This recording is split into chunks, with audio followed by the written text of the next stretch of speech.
Srpski novogodišnji koncert u Beču, treći po redu, bit će u znaku evropske i srpske muzike. Organizator Prosvjeta Austrija ovim tradicionalnim koncertom želi da doprinese razvoju dobrih odnosa među kulturama u Austriji. Naravno, to je veliki povod da moji gosti budu profesor Srđan Mijalković i Jelena Krstić, koja ima veze s ovim koncertom, a objasnit ćemo ponovo. Dobrodošli. Bolje vas našli, hvala vam na pozivu i jako nam je drago što smo večeras ovde. Pa, novogodišnji je koncert, jel? Treći po redu, dobro da je prešao u tradiciju.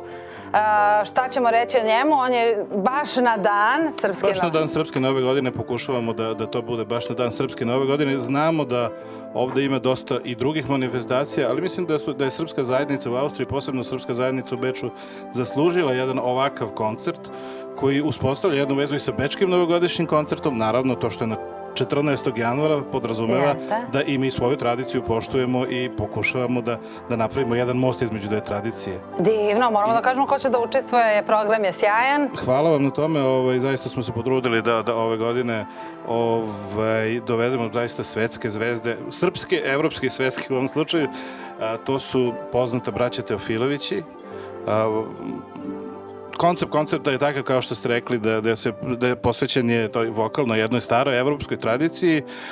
Osim braće Teofilović će nastupati i primadona Beogradske opere, sopran Suzana Šuvaković-Savić, koja je takođe u jednom izuzetnom rangu, izuzetna umetnica, ali pošto je tradicija koncerta da se i bečki umetnici predstavljaju, tu će po prvi put nastupiti prvi austrijsko-vizantijski hor.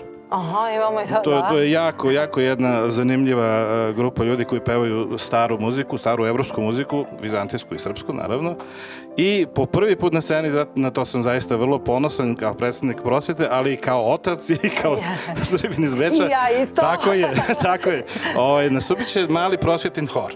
Da. Znači, to je premijera tog našeg programa, tog našeg projekta i ja bih zamolio Jelenu Krstić, možda ću kasnije par reći o Prosvjeti. Ali evo, nek nam kaže Jeca o horu, to je prvi put da u Beču imamo dečiji hor. Jeco, reci nam kako izgleda rad sa decom.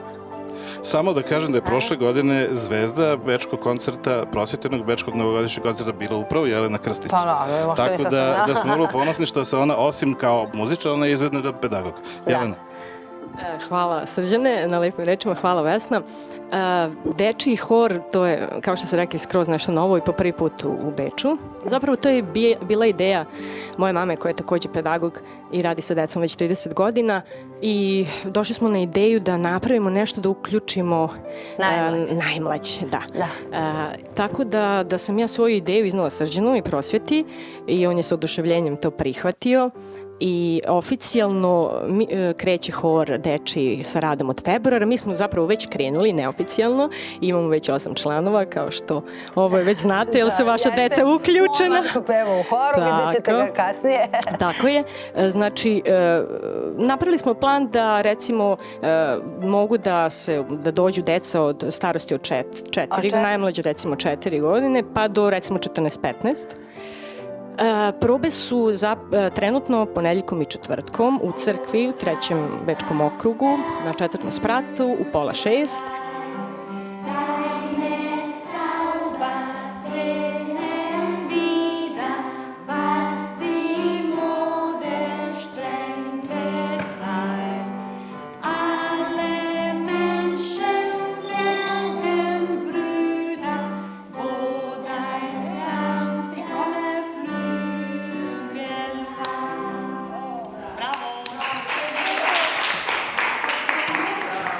Premijera će dakle biti na novogodišnjem koncertu. Tako je, to će biti premijera, prvi nastup dečjih hora Prosvjete, 14. januara na koncertu, nećemo reći šta će pevati, a posle već imamo još jednu zakazanu priredbu, tako da hor već onako... Evo, kad spreme sve to ovde u studiju može, u januaru?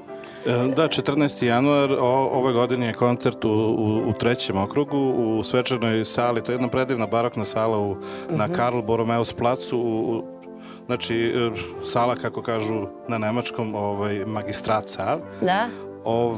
Počinje u 19 sati i evo, ja bih zaista pozvao... Na vašem sajtu na www.prosvjeta.at i mogućnost da se karte rezervišu je na našoj adresi office prosvjeta.at, kao i na telefonu. Mi ćemo nešto plakata Dobro.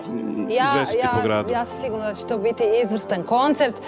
Ukratko samo za kraj, malo je guža, vidite koliko je gostiju. Apsolutno. Samo recite, Prosvjeta je zaista imala uspešan rad protekle godine, to planira sigurno i za 2014. Da. U pitanju su obrazovni projekti, kultura, ali tako? Prosvjeta se, osim ovih kulturnih projekata, osim koncerta, mi pokušavamo da promovišemo izložbe naših autora, književne večeri, kako autora iz Srbije, tako i lokalnih autora, bečkih stvaralaca, Srba i svih ostalih, takođe Austrijanaca koji su nam interesantni. Naravno, to su ti kulturni programe. Mi imamo i tu obrazovnu liniju, obrazovne programe i mali hor pasuje totalno to, jer mi imamo projekte koji se zove Mala pričaonica. To je mogućnost da deca otprilike od tog nekog ranog školskog uzrasta se upoznaju sa svojim jezikom i svojim pismom, sa ćirilicom.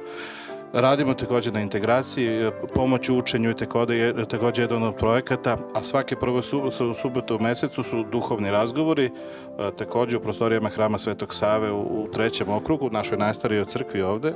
Evo, ja vam obećavam, u sledećoj godini više ćemo se družiti i sve što imate da najavite slobodno ovde u emisiji. Ja bih za kraj, evo da vam poklonim, svaki naš gost dobija poklon od Ceptera, jedan je za vas, ja mislim da je plava kesa, sad ćemo da vidimo, za dečake, a od kompanije Cepter, srećna vam nova godina, vidimo se na novogodišnjem koncertu, idemo dalje sa emisijom i dođete nam opet sa kvalitetnim i horom. Hvala, srećne vam obe nove godine. Hvala. Sve što trčite ovih dan